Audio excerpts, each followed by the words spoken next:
Bismillahirrahmanirrahim. Assalamualaikum warahmatullahi wabarakatuh.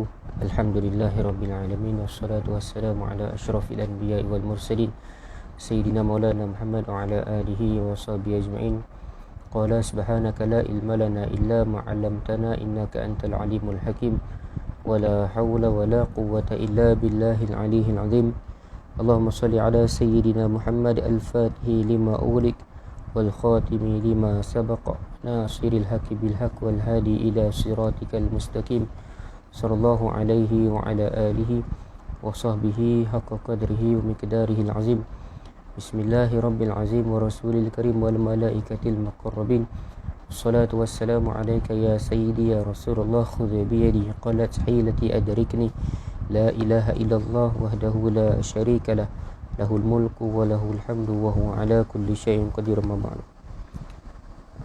Alhamdulillah, bersyukur kita kepada Allah Subhanahu wa taala kerana dapat untuk menyambung bacaan kitab Syama'il Muhammadiyah Imam Tirmizi rahimahullah taala, dan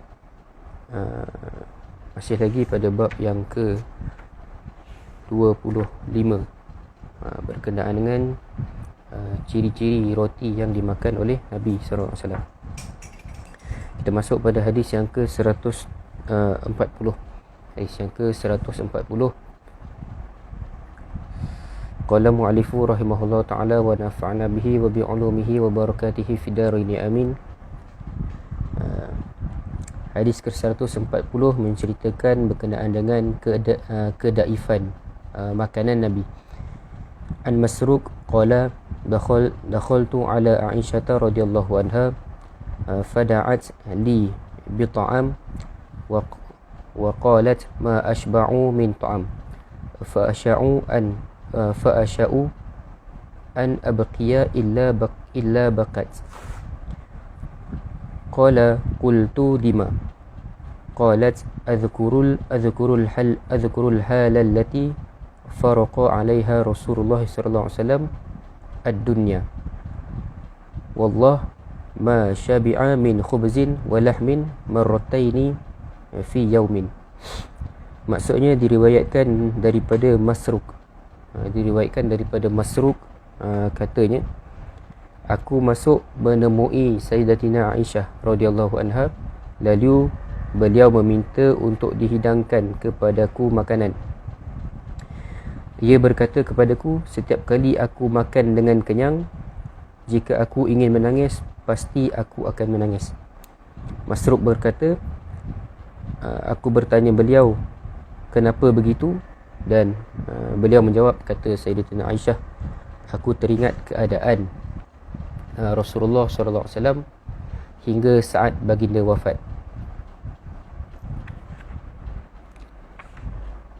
Demi Allah, tidak pernah baginda kenyang 2 kali pada satu hari daripada roti dan daging yang baginda makan. Jadinya dalam hadis ini Sayyidatina Aisyah radhiyallahu anha melahirkan rasa terharunya setiap kali beliau makan dengan kenyang setiap kali beliau makan dengan kenyang akan timbul rasa terharunya dan juga terkenang bagaimana keadaan masa lalunya ketika mana hidup bersama dengan Nabi SAW. Dan apabila teringat sahaja kisah-kisah lampau ataupun masa-masa silam bersama dengan Nabi,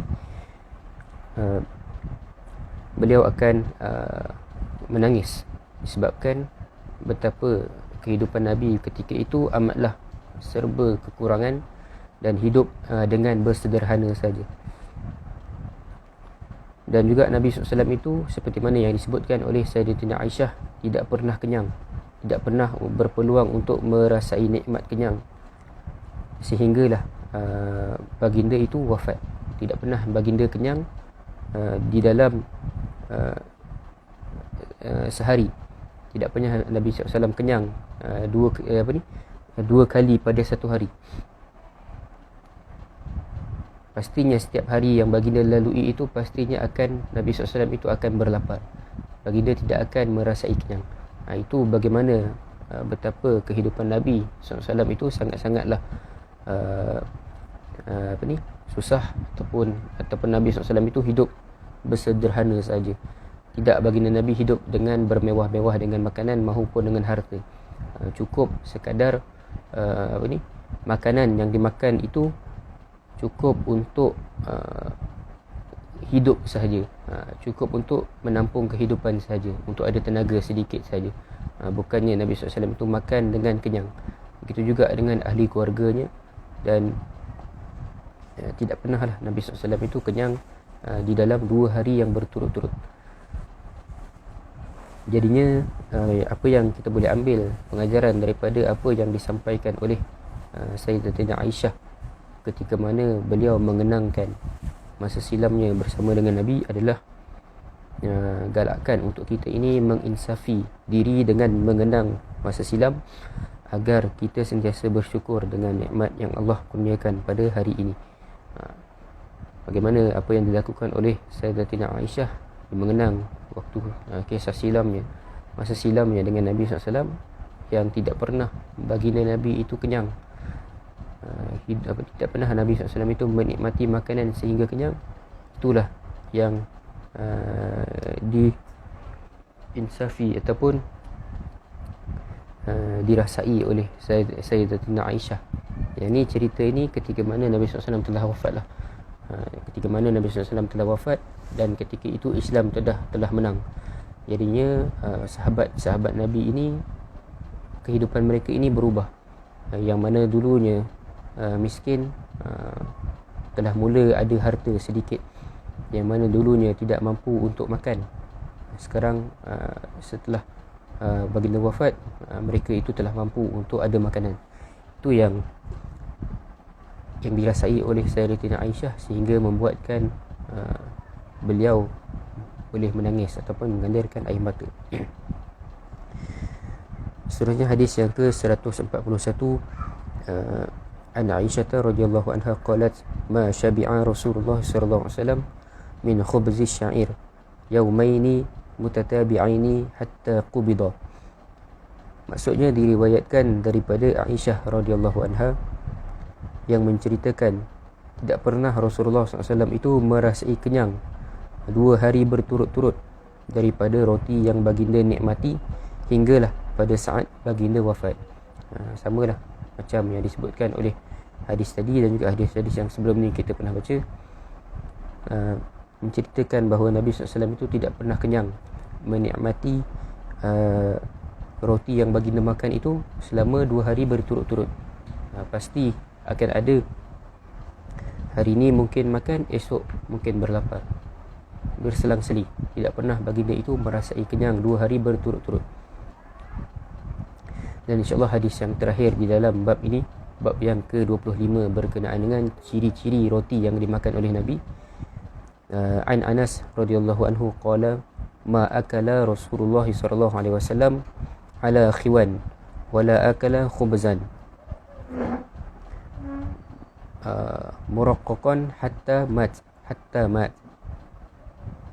Maksudnya diriwayatkan daripada Sayyidina Anas radhiyallahu anhu, beliau menceritakan tidak pernah Rasulullah SAW itu makan di atas meja makan, dan tidak pernah baginda makan dengan roti yang enak atau lembut hingga saat baginda wafat. Jadinya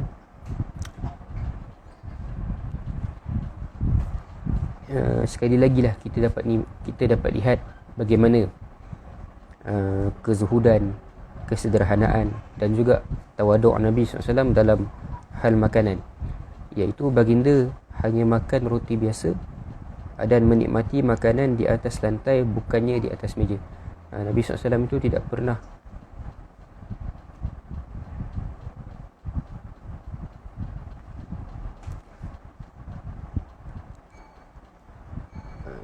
Nabi SAW itu tidak pernah makan roti yang lembut ataupun roti yang diperbuat daripada tepung yang halus ataupun istilah sekarang tepung gandum dan sebagainya.